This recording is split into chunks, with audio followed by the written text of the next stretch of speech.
बघ मी माझ्या हाताने लावलेलं झाड बघ कसं भरलंय, बघ कसं हिरवगार झालंय ते. हिरवगार. मग काय अरे लाल कलर आहे. येडा बेडा झाला का? ते हिरवगार आहे. पिला बिला का काय तू? अरे तू याडा झालाय, लाल कलर आहे राव. अरे हिरवा आहे कृष्णा, बघ जरा बघ बघ.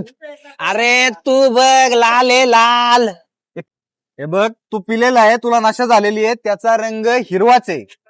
अय भाऊ ऐक, लाव चल पैज. हजारची पैज लाव. चल लागली पाहिजे.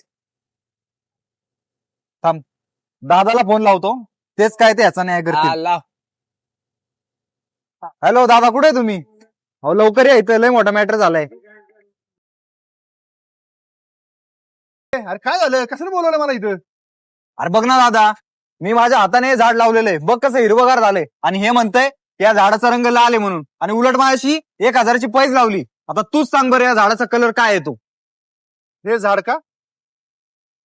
हा, हे तर लाल रंगाचं झाड आहे. मला बी लालच दिसतंय.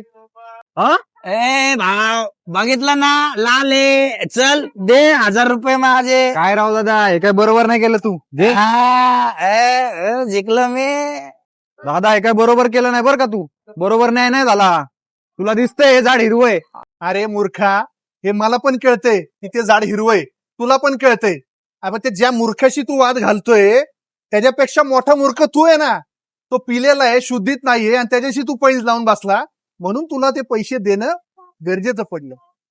अर चुकलत की माझं राव दादा, हे लक्षातच नाही आलं रे. लय लवकर कळलं, पैसे गेल्यावर अक्कल आली. तर मित्रांनो, मूर्ख माणसांबरोबर वाद घालण्यात म्हणजे वेळ जातो, पैसा जातो आणि बुद्धी खपते. तुम्हाला काय वाटतं? कमेंट मध्ये नक्की सांगा.